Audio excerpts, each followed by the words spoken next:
പശ്ചിമേഷ്യയിലെ യുദ്ധഭീതിക്കിടെ കഴിഞ്ഞ ദിവസം 3 ഇന്ത്യൻ നാവികസേനാ കപ്പലുകൾ ഇറാൻ തീരത്ത് നങ്കൂരമിട്ടിരുന്നു. INS ഷർദുൽ, INS തീർ, ICGS വീര എന്നീ കപ്പലുകളാണ് ബന്ദർ അബ്ബാസ് തുറമുഖത്ത് എത്തിയത്. ഇസ്രായേലിലെ ഇറാൻ മിസൈൽ ആക്രമണത്തിനും പ്രത്യാക്രമണ ഭീതികൾക്കും ഇടയിലുള്ള ഇന്ത്യയുടെ ഈ നീക്കം ആശ്ചര്യമുണ്ടാക്കി. ഇറാൻ നാവികസേനാ കപ്പലായ സെറ പ്രത്യേക ഉപചാരങ്ങളോടെയാണ് ഇന്ത്യൻ കപ്പലുകളെ തുറമുഖത്തേക്ക് സ്വീകരിച്ചാനയിച്ചത്.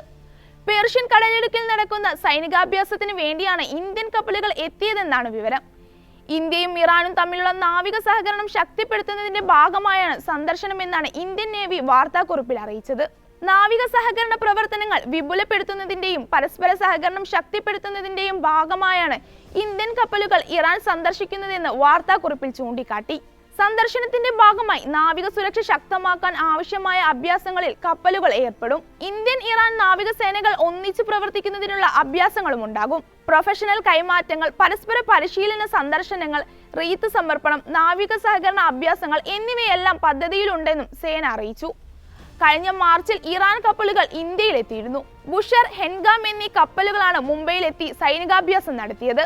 നാവിക കമാൻഡർമാരായ മഹ്ദി ബൽവർദി, മുഹമ്മദ് ഹാജിസ്ദായ് എന്നിവരുടെ നേതൃത്വത്തിലുള്ള 240 സൈനികരാണ് പരിശീലനത്തിൽ പങ്കെടുത്തത്. ഇറാൻ പ്രതിരോധ അറ്റാഷെ കേണൽ ഹസൻ മോമനിയും ഇറാനിയൻ കമാൻഡർമാരും western fleet flag officer rear admiral CR Praveen നായരുമായി കൂടിക്കാഴ്ചയും നടത്തി.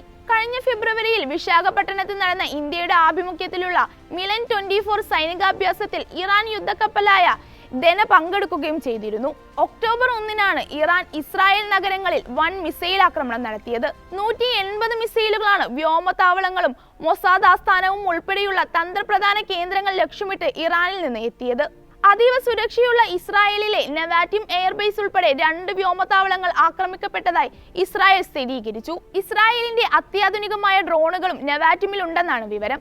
ഇവിടെ വലിയ നാശനഷ്ടങ്ങൾ ഉണ്ടായതായാണ് സാറ്റലൈറ്റ് ദൃശ്യങ്ങൾ പുറത്തുവിട്ട് അന്താരാഷ്ട്ര മാധ്യമങ്ങൾ റിപ്പോർട്ട് ചെയ്തത്. ഇതാദ്യമായാണ് ഗസയ്ക്കും ലബനാനും ഹിസ്ബുള്ളക്കുമെതിരെയുള്ള ഇസ്രായേൽ യുദ്ധത്തിൽ ഇറാൻ വിപുലമായ രീതിയിൽ നേരിട്ട് ഇടപെടുന്നത്. മിസൈൽ ആക്രമണത്തിന് ശക്തമായ തിരിച്ചടിയുണ്ടാകുമെന്ന് ഇസ്രായേലും മുന്നറിയിപ്പ് നൽകിയിട്ടുണ്ട്. ലബനൻ ആക്രമണം അവസാനിപ്പിച്ചില്ലെങ്കിൽ തുടർന്നും കടുത്ത ആക്രമണങ്ങൾ ഉണ്ടാകുമെന്നും ഇറാനും ഭീഷണി മുഴക്കിയിരുന്നു.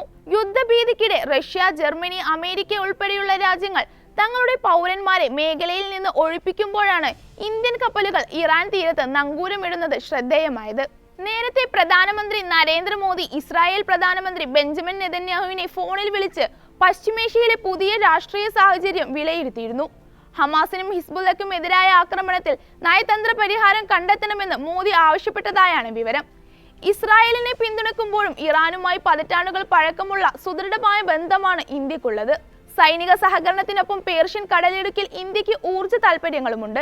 അന്താരാഷ്ട്ര ഊർജ്ജ വിപണിയിലെ തന്ത്രപ്രധാന മേഖലയാണ് പേർഷ്യൻ കടലിടുക്ക്. പേർഷ്യൻ കടലിടുക്കിനെയും അറബിക്കടലിനെയും ബന്ധിപ്പിക്കുന്ന ഹോർമുസ് കടലിടുക്ക് ആഗോള വ്യാപാര രംഗത്ത് തന്നെ ഏറ്റവും സുപ്രധാന ചെക്ക് പോയിന്റുകളിലൊന്നാണ്. കടൽ മാർഗമുള്ള ആഗോള എണ്ണച്ചരക്കു ഗതാഗതത്തിന്റെ 30% ഇതുവഴിയാണ് നടക്കുന്നത്. ഇന്ത്യയുടെ ഊർജ്ജ ആവശ്യത്തിന്റെ 55% എത്തുന്നത് ഇതേ മേഖലയിൽ നിന്നാണ്.